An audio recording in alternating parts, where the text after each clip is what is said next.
philosophy ideas and we incorporate them with 80s movies. I'm your host, Denise Dykers, and today's movie is The Sure Thing with John Cusack and Daphne Zuniga. Now let's meet today's contestants. Hi, my name's Eunice Delansky, and I'm really obsessed with cats. Even my mom says when I grow up I'm going to be the crazy cat lady, which is like my dream. Thank you, Eunice. Now let's go to our next contestant. Chives, Butch. I need to say anything else?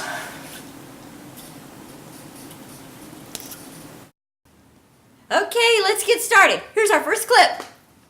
That's right. They start me up at the drive-up window and I gradually work my way up from shakes to burgers, and then one day, my lucky break comes. The French fry guy dies and they offer me the job.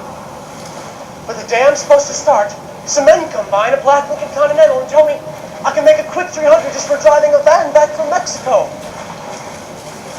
When I get out of jail, I'm 36 years old, living in a flop house. No job, no home, no upward mobility, very few teeth.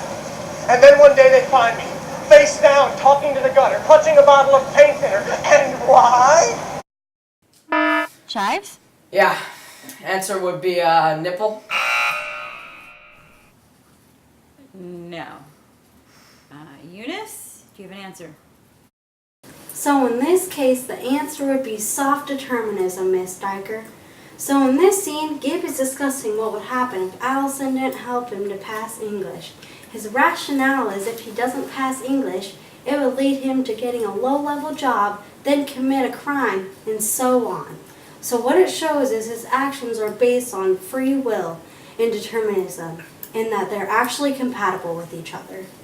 No, pretty sure it's nipple. No. You are correct, and for that you receive 100 points. That takes soft determinism off of our list, and now let's watch our next clip. What's wrong with me? I'm a good-looking guy. You are. You are a good-looking guy. And I'm a good-looking guy. You are. I am. We're all three good-looking guys. That's right. We are. And it's Christmas time, and I'm going to buy you a drink. What are you drinking? Something light. Like a nice Chablis? Spritzer. Spritzer. Barkeep, give this man a trough of Spritzer. And you, cowboy guy, what do you want to drink? I'll have a beer. Get cowboy guy a beer. It's on me tonight. Drinks are on me. They're on me.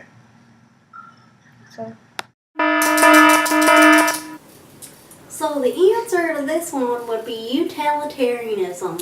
In this scene, Gib is buying the two guys drinks and having a good old time.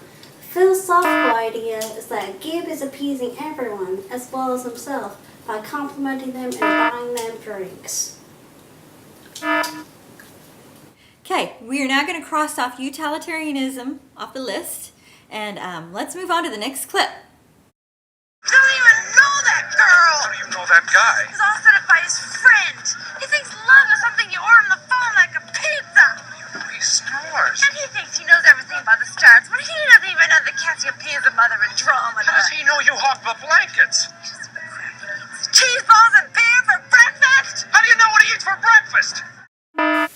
No, the answer, of course, is library tickle. No, Chives. It's not library tickle. Did you mean libertarianism? Eunice, do you have an answer for us?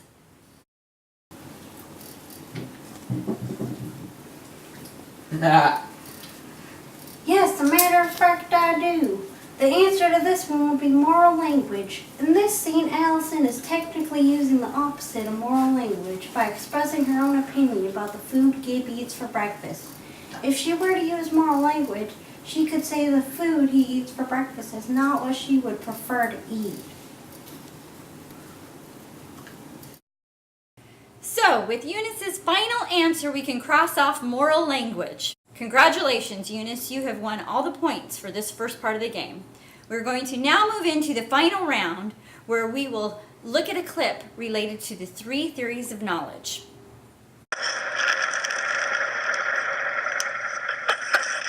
Oh! Yeah!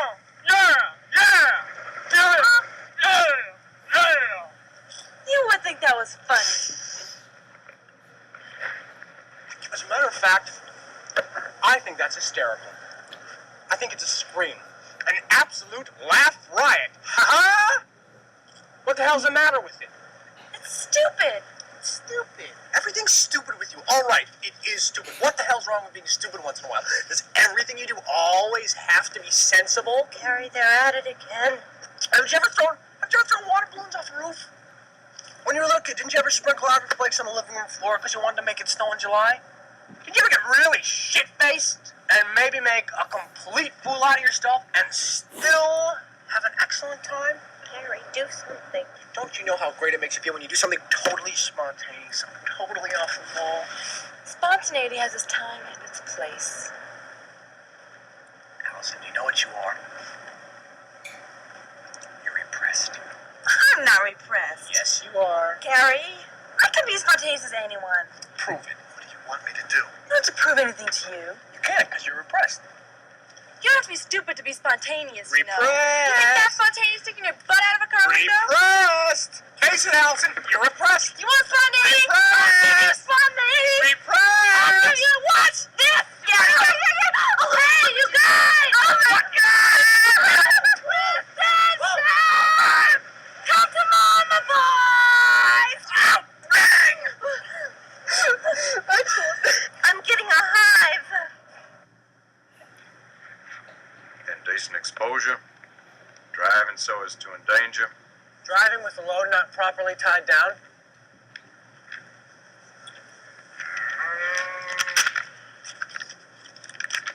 Yeah. Thank you, officer. I'm very sorry.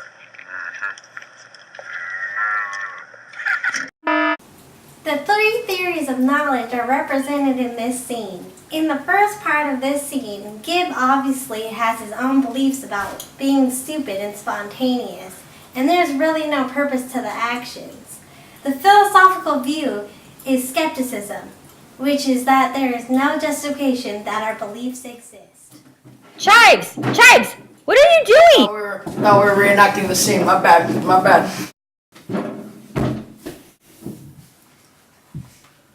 In this next part, Allison thinks that mooning people is stupid No, I think it's great. because there's nothing sensible about the action, which is what empiricism is. Empiricism is that our beliefs can be justified in light of what we receive through our senses. Good job, Eunice. Now, do you have an answer for the third theory of knowledge? As a matter of fact, I do. Finally, Allison's point is proven when they get a ticket because Allison flashed out the window. This would be an example of rationalism because her belief that there is nothing sensible about the action, her flashing,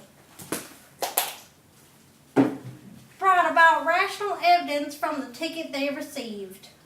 Ha! I flashed. Ha! That answer, Eunice, that puts you at 500 points. Great job. But there's a surprise bonus question for 600 points. What do you find at the top of a baby bottle? I believe Aristotle said it best when he said nipple. That's correct.